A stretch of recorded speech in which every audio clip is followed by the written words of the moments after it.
Hello and welcome to Property Matters, a weekly look at the world of property designed to be of interest to anyone who has an interest in property. Property Matters is supported by Fairview International Property Consultancy and auctionproperty.co.uk.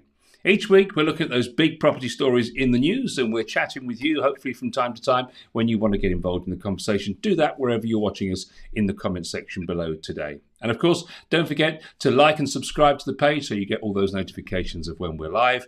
And also, of course, you can email us, propertymatterstv@gmail.com. Joining us as always, our property expert, Joe Joshi. Hi, Joe. Hello, and welcome. Paul, it's been another interesting week in property, but then there is never not an interesting week in property because it is, as you know, my favourite subject. And I believe actually the nation's favourite subject. It's always at the top 5 table discussions, if such a thing as dinner parties still exist. Then that's what would have happened at dinner parties in my time, but certainly perhaps over a pizza or a burger now is probably where it starts to go. Well, this is the week, of course, where they announced that property prices over the lockdown 2 years have risen on an average of £44,000. So while we've all been locked down, the property's been working hard for us, Joe. And that's what brings us to our first story, really, is are estate agents tricking us? And I've heard this from a number of people, and there's a particular couple that are interviewed in this story that we're featuring here in the Property Eye website.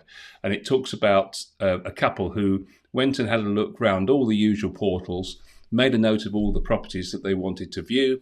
And then, of course, when they phoned up the property agent, it's SSTC, sold subject to contract, or under offer.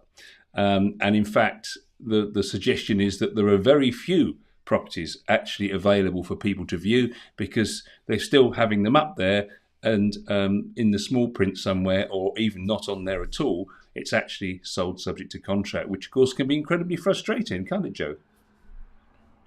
Yeah, this is a story of two halves, Paul, I'm afraid.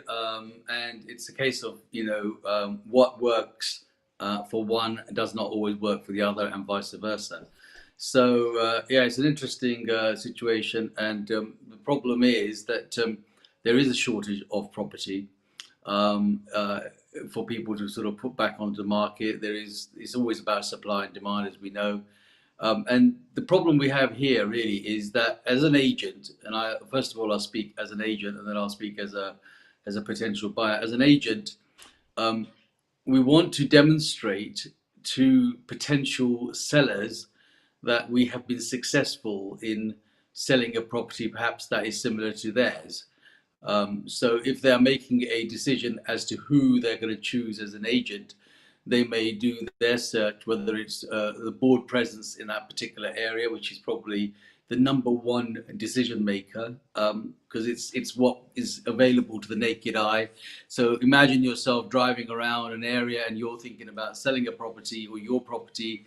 You're going to find that a company appears more than others. And amazingly enough, all of their boards are saying, sold or under offer or whatever, buy me, I'm bought, I'm gone, deal's done, all sorts of new connotations that are now being put up in order to attract potential sellers to say, that's the agent I should be using because they're the most successful. And look, how many of their boards say that there actually is a sale agreed or whatever the particular terminology might be. So as an agent, I'm going to be keen to demonstrate to my potential sellers that I'm their preferred choice. I should be the one that they should come to when they're looking to sell their property. And at the end of the day, in terms of business, it is all about who's going to pay the fee. So the seller in this case is the one that's going to pay the fee. And we want as many sellers as possible to be attracted. And how are they going to be attracted? Well, if every one of our boards continue to say for sale, for sale, for sale, you're not going to be attracted to us. You're going to say he's got a lot for sale, but he doesn't seem to sell anything. So I'm not going to go to him. So as an agent, you are, you're in a rock and a hard place situation as to what you're going to do. And so in order to protect your business, you're going to say, as much as I can of something that is under offer, sale agreed, sold subject to contract, I'm sold, whatever those words are going to be, to demonstrate to a potential client that we're the king of the road. Now, from a buyer's point of view, that's frustrating. It's frustrating because you might like it because it says sold subject to contract. Is it sold? Is it under offer? Can I make an offer? Will they consider something else? What will they do, etc.? So that is the second half of the argument, or perhaps should I say, so much the concern that they would have. And equally, the third part of this is our seller. The seller says, I want to tell my neighbors who maybe have a element of doubt in the ability of my house selling that, guess what? I've sold it. And I got a good price for it. Or I got a price better than you thought I was going to get. Or there might be a neighbor that was showing an interest and saying, oh, I'd pay you £30,000-40,000 less if you want to sell to me. And they decided to say, no, I'm going to put it on the market.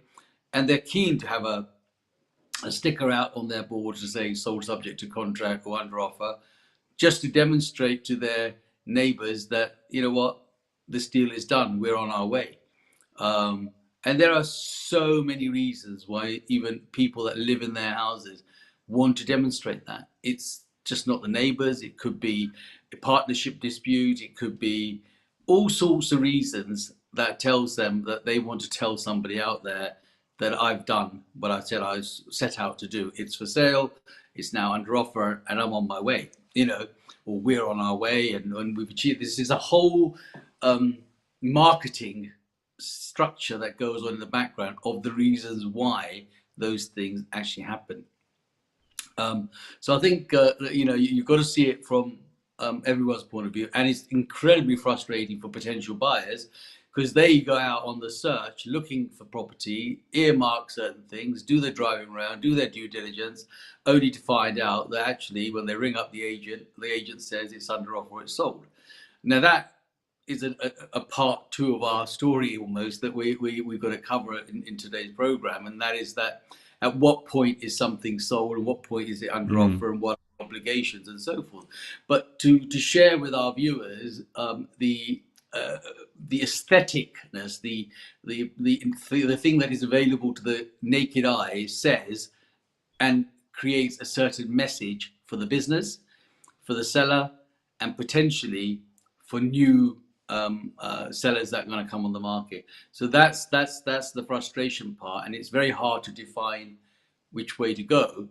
But I think the number one presence is always boards.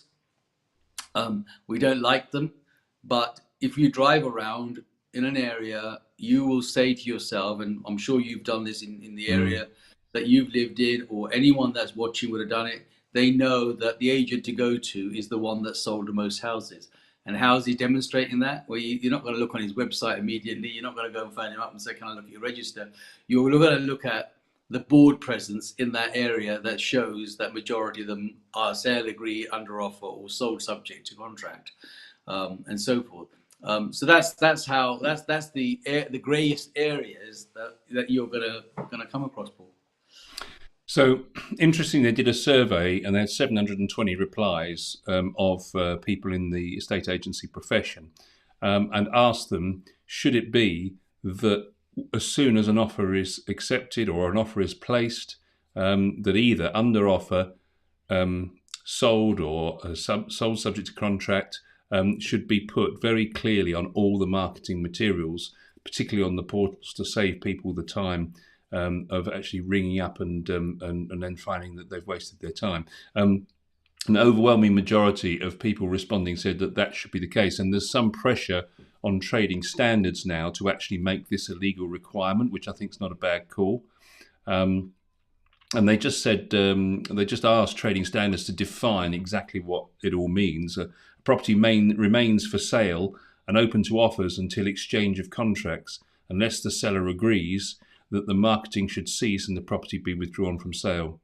Agents are under a duty to continue passing on offers until they have instructions in writing from the seller to the contrary. Now, I didn't know that. In an ideal world, the agent should update the listing when a property goes to SSTC and instructions are received from their client to state that no further offers are being accepted on this property. Being open and transparent about the process is essential for agents to maintain the trust of their clients and customers. A failure to update property listings can lead to frustration on both sides, waste time through unnecessary inquiries, and can put agents at risk of ombudsman complaints and enforcement action.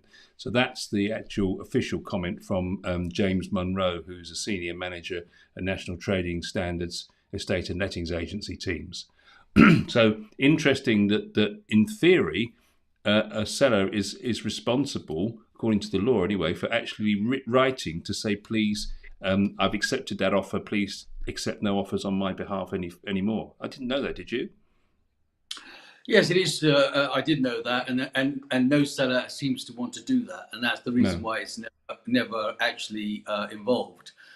So again, I put you in a position where you're a seller, and you decided that you've accepted an offer, and an offer is acceptable to you. You're then going to say to me, as your agent, you know, well, yeah, you could put it under offer, or do we have? In fact, sellers even say to us, do you actually have to put it under offer? Can't we just leave it as it is, even though a sale has been agreed? Because, and this is the bit that comes in the background, these buyers may not actually end up buying it. I might get a higher offer. I might decide that I don't want to sell to them further down because somebody else that I like has turned up. All of those things have got nothing whatsoever to do with agents. They're all a seller's decision. Now, the agent is on a knife's edge. If he's damned if he does, and he's going to be damned if he doesn't. He's damned if he does, because if he turns around and says, I put sold on it, and the buyer that is on the deal falls out, the seller is going to say, I told you not to put under offer on it, and now I've lost marketing time. So guess what? I'm going to give you notice, and I'm going to go to another agent. Because another agent has phoned me up and said he's got a buyer for it, and he's been phoning me for the last 4 weeks saying, I've got a buyer, so if your buyer falls out, I've got to put somebody who wants to buy it. They wanted to buy it through your existing agent, but your existing agent told them it was under offer, and so they've come to us and they've said, if that sale falls through, can you? So that agent is now going to be continuously ringing you as a seller in the background to say, you know, if your sale doesn't go ahead, I've got somebody who wants to buy it. So the agent is damned on the situation that he's going to say, well, if I put it under offer, I lose out. If I don't put it under offer, I lose out. So if I don't put it under offer, people are going to come to me and say, I want to buy that. And am I jeopardizing what is already in the bag as a sale? So I might have a sale on the property and it's acceptable, it's agreeable, it's proceeding. But then I've left the door wide open for somebody else to say, well, I'm going to offer £10,000 more. You are, as an agent, obliged and obligated to report every offer to your seller. Your seller is the one that's going to turn around and say, well, actually, ask the other buyer if he wants to pay 10 grand more. And if he doesn't, then we'll switch buyers. And you're back to square one. So it's really, and unfortunately, it's the messenger that's going to get shot. And the messenger in this case is always going to be the agent. And so if you're an agent and a buyer is looking out there looking for property, and you say to them it's under offer, you're a bad person because you're offering something still available that is actually under offer.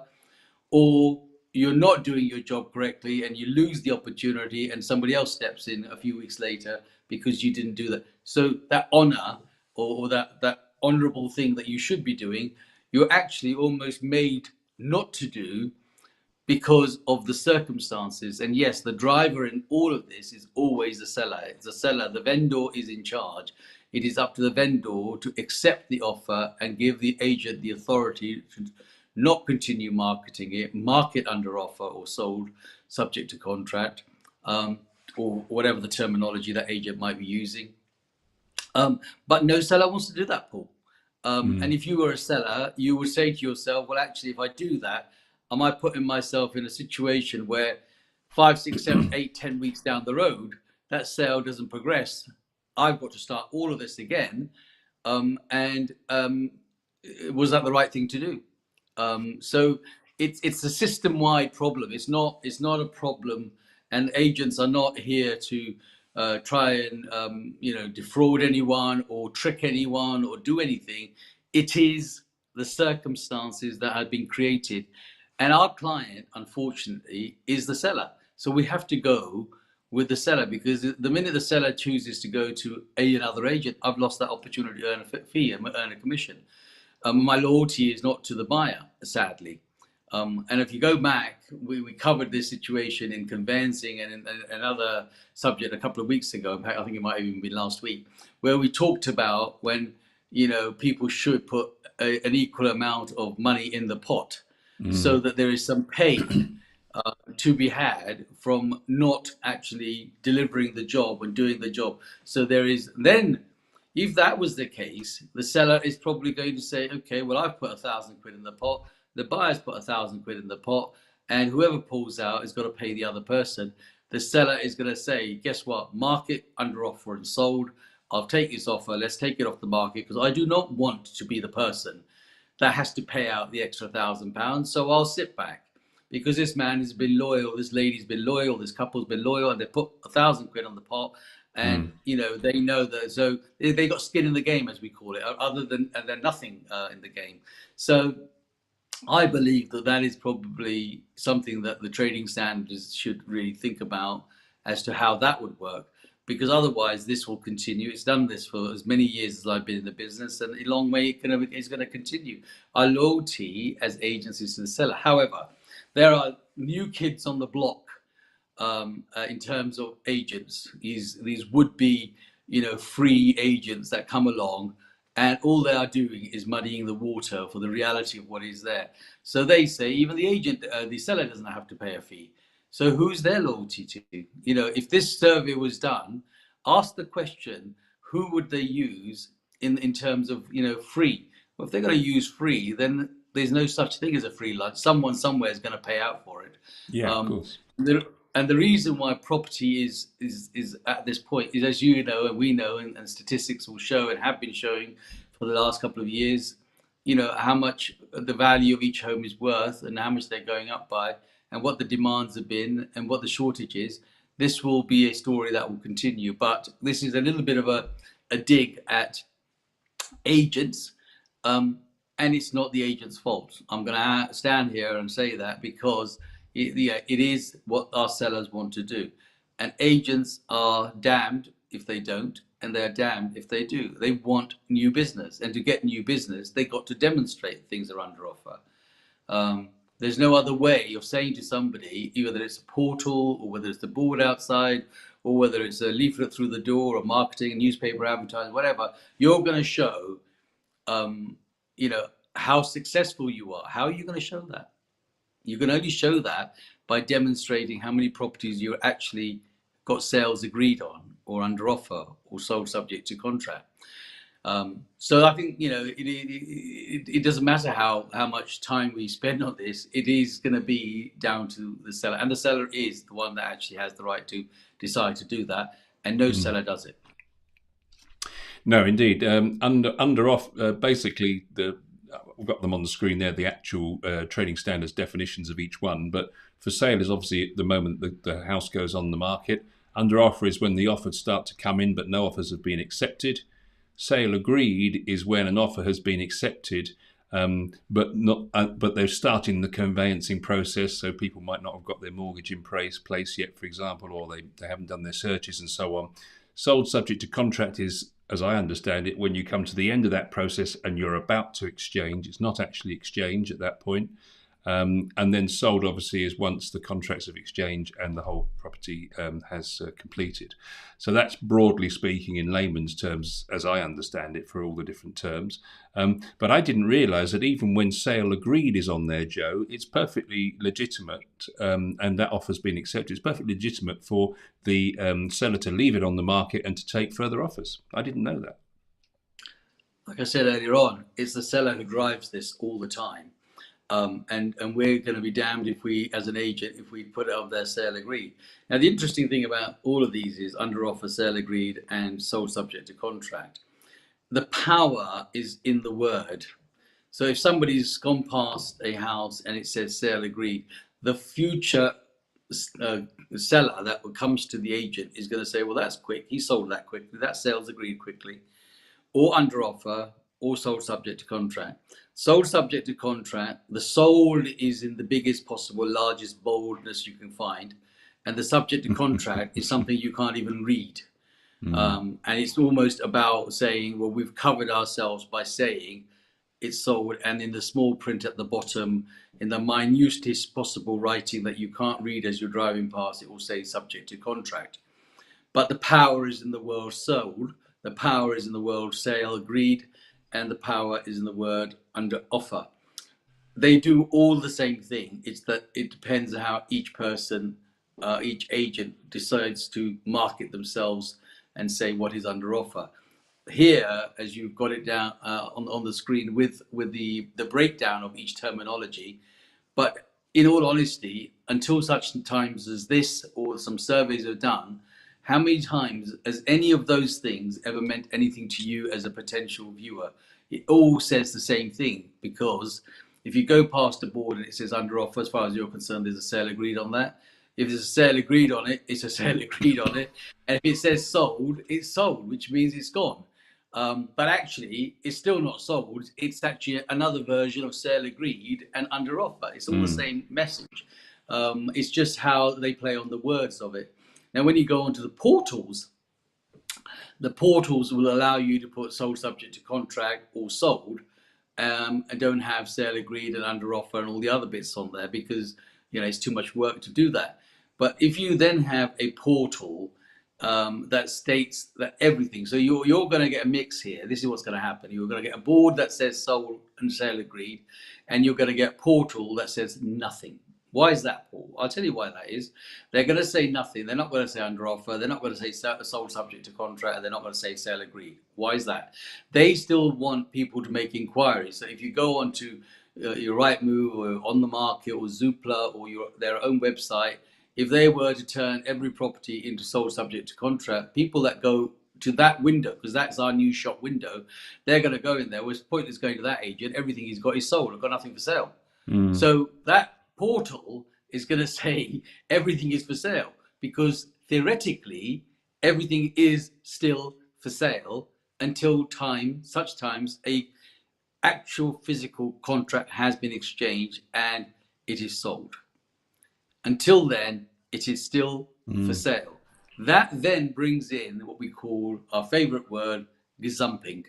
So people turn around and start to say, well, actually, if it's still for sale and you got an offer and I want to buy it, I'll pay another 10 grand for it. And there starts the process of gazumping, because then the seller and the buyer, especially the buyer that's existingly buying it, is going to get really frustrated because they've spent some money on the legal, they've spent some money on maybe a survey, they've done some expenditure has gone on, and all of a sudden someone comes along and says, well, I'm going to offer 5 grand more, 10 grand more, because I really want that property.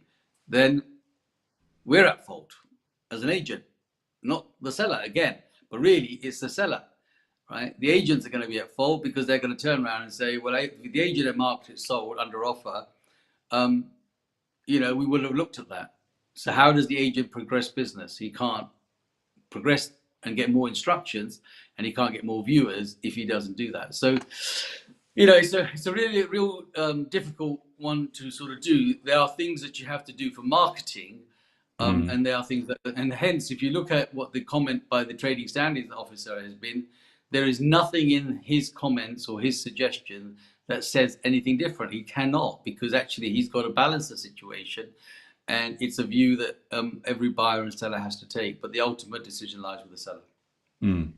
It's interesting actually hearing your side of the story, so to speak, because it actually balances out the argument. You can see why many agents are doing what they're doing. I just wanted to move on to equity release. It's not something we've spoken a great deal about on Property Matters, but it starts with an eye-watering and attention-grabbing headline. And this is the Equity Release Council, who've estimated the total value of UK housing, so all the property that's owned in the UK. They reckon it's worth 6.7 trillion at the end of 2021, and it's rising by 1.6 billion each day. So that's an average of £1 million a minute, which is an extraordinary figure when you think about it. So all the property in the UK, the price is going up by £1 million a minute. So when you take the mortgage debt out of that, Joe, it leaves the nation with an unprecedented 5.2 trillion of property wealth, which is equivalent to £211,000 per household. So your average property in the UK worth about 211,000 per family that owns a property, if you want to put it in such terms. And of course, customers 55 plus, many of them are seeing that wealth sat there doing nothing. And of course, record numbers in 2021, taking money out of that property and using it for anything from a better lifestyle to home improvements, helping out the family, that kind of thing. So there's more and more products to be able to do that on the market now as well. Just looking for the figure here, the percentage of projects offering, of course, there's downsizing protection, giving customers the freedom to repay their loans in full with no early repayment charge.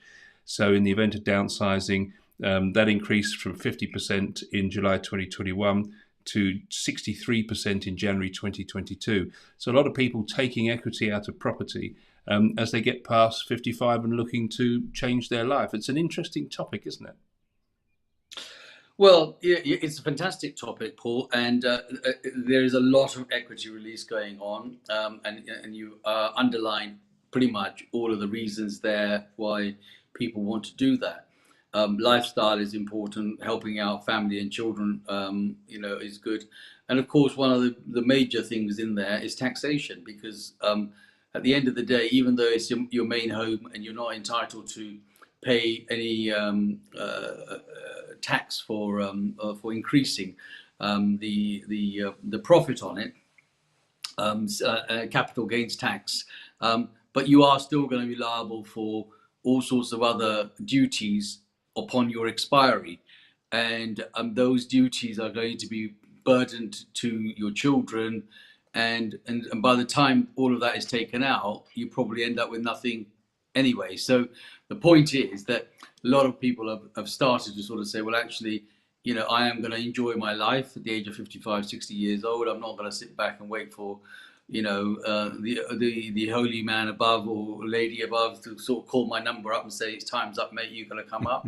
You just got to get on with your life and enjoy it. And so there's lots of equity release schemes that are available where you can have a life tenancy or life stay at a fixed rate until you pass away, and then when the property is sold, they're paid their debt, and whatever is left or remainder will go to the family and so forth. But at least in the meantime, on that journey, they've actually enjoyed that. Now, there have been so many different types of equity release types of schemes over the years that have come through, and they've come through in various forms and shapes. We had pension releases some years back when people over the age of 55 could draw up 25% of their pension without any penalties, or up to 50%. Again, similar sort of thing. It was all about releasing money that was locked in, and so that people can actually enjoy a better lifestyle, or maybe moreover, actually help their children perhaps put the first foot on the ladder. And if you can see, and if you look at the numbers you just talked about, there's every reason for everybody to encourage their children to get on the first run of the property ladder. And if it means they've got to take a release out of there to put them on there, a £211,000 value increase in that sort of period is far beyond what anyone's going to actually probably physically be able to save of their salary. So why not? Why shouldn't they be in the property? And that's why I continue to say, for as many months and weeks that we've done that the best form of investment is property, because you can touch it, feel it, see it, and you can actually physically exchange it for money. I classify property as the new gold. There was a time when gold was the thing that people would buy, and say, okay, well, it's gone up by XYZ ounces, and it's gone up by X, by whatever the way they weigh the gold. And you'd think, well, I can keep that, or a gold bar you'd buy and stick it in your locker and think, well, I'll buy that because one day that's going to be worth more. Now it's property, and so property is going to be continued. And in England, in the United Kingdom, there are 4 or 5 reasons why property will continue, irrespective of what happens all over the world. And they are that we are an island. We cannot go out. We can only go up or go down. We have a limited space that we have built because a large percentage of our country is waterways and green belt. So you're restricted of how much you can build. That boils down to supply and demand. The wish and the want for everybody is to own their home. One day I'm going to own my home. So everybody wants to buy. And of course, if you look at the returns that you are seeing, why wouldn't you want to invest in property? So there are many reasons why people will continue to buy, not just within the UK, but from the outside of the UK that come into the UK and want to buy because they know it's a safe haven. It's a proper systematical way of owning. There are countries, I have conversations with so many people that have assets elsewhere in the world and are desperate now to get away from there and come back here. Why? Because they don't even know if they're going to control that. Because somebody's going to go and live in there. There's no rules, there's no law, there's no security, there's nothing that gives them the comfort to say that I've got a property in another country and somebody goes and sits there. What am I going to do? I've got to go there, understand their system. I don't want to do that. So this is the best place for them. Interestingly, that looking at the equity release lending activity over the last 10 years to 2021 from 2011, it's gone up by 6 times. So £789 million back in 2011, 4.8 billion of lending in 2021 on just these equity release products alone. And the number of products has trebled in the last 3 years from 202 products available in January 2019 up to 665 products in January 2022. Most popular product, the lifetime mortgage. We should get Bob to come and talk about this, I think, at some point. And that's taken out by a quarter of those over 55 and 3/4 of those over 65, the lifetime mortgage, since the end of 2019, those figures. So it's a hugely fast-growing market, isn't it? And you can see why, with all this equity that we've all been accumulating through the lockdown property boom. And that's the other strange thing, isn't it, really, when you think about it, Joe? The property market seems to defy, because there's no sign in the latest data that we've seen this week that prices are starting to fall, activity is starting to wane, despite the fact that we're now past April the 1st and we've got all these increased costs and inflation is running away with us. But the property market doesn't seem to have got the memo. Yes, and all I'm going to say is I told you so, basically, because constantly I sing off the same hymn sheet, and the reason for it is very simple, Paul. It is something that you can touch, feel, and see, and people, they don't have faith in other products. There are no other products other than perhaps something like we brought on last week with Agam, where there are other potential ways, but again, they're property-related products that allow them to have the comfort and the assurance of what is going to come as income. Everybody wants to make sure that they get the best returns. And property is still the one that gets the best return, even through difficult times, especially when you've got all these extra increases going on in utilities, the war in Ukraine, pandemic situation. We've been through the whole lot, and yet it's still resilient. And the reason why it's resilient is bricks and mortar. It is what you can touch, feel, and see, and you feel it. It's amazing. I had a discussion this week with somebody, and it was a bit of a personal matter, and I'm not going to say who, where, and what, and why, but the scenario was that the whole conversation was about, I want my share of the property. I want that money out of that, irrespective of how much damage it was doing to that person's mindset. And I mean, a couple of hours of conversation about what is right and what is wrong. But the bottom line of that conversation was, even if it means I'm going to gain £7,000, it might have cost them £7,000, by the way, to get the £7,000. But there was this principal point about, I'm in that property and I want my £7,000. And I try to explain to them that it'll probably cost you £7,000 to get the £7,000. That didn't matter. It's the principle. What was important was the fact that it's got my share of £7,000 that is in that property, and I'm damned if I'm going to give it to the other person. And so I mean, I sat there listening to it, and I thought, my God, it's so powerful, this ownership, that it's almost more important than life.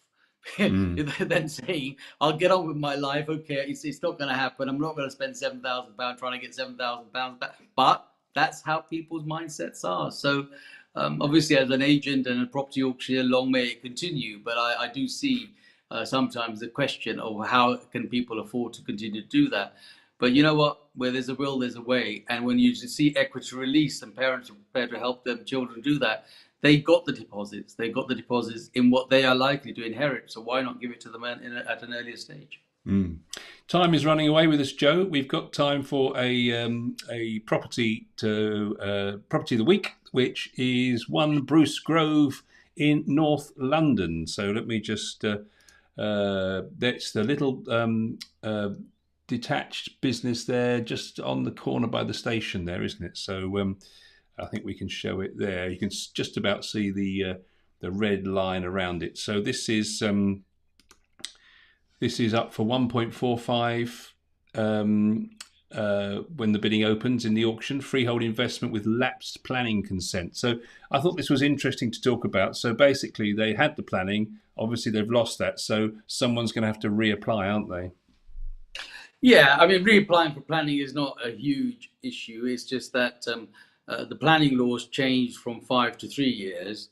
There was a time when you could have a planning permission and it could sit there for 5 years. Then the government came up and said, if you don't do something with it for 3 years, it's going to lapse and you've got to start all over again. Of course, the reason for that is twofold. One is that they want to motivate the work to be done. And secondly, the government actually stands to make some money every time there's another application being put in. So, it's a win-win situation for the government. And equally, if it means that they've got to produce more housing in the given time, it allows to get their target for housing. But here in Bruce Close, a great investment property with the income from the upper part and the shop downstairs and the scope to develop at the back. And yes, we're guiding it at 1.45. It's a great location, and of course, is right next to a train station, which is paramount in the world of property. And one of the desires of what people want to have convenience is, especially young people working in town.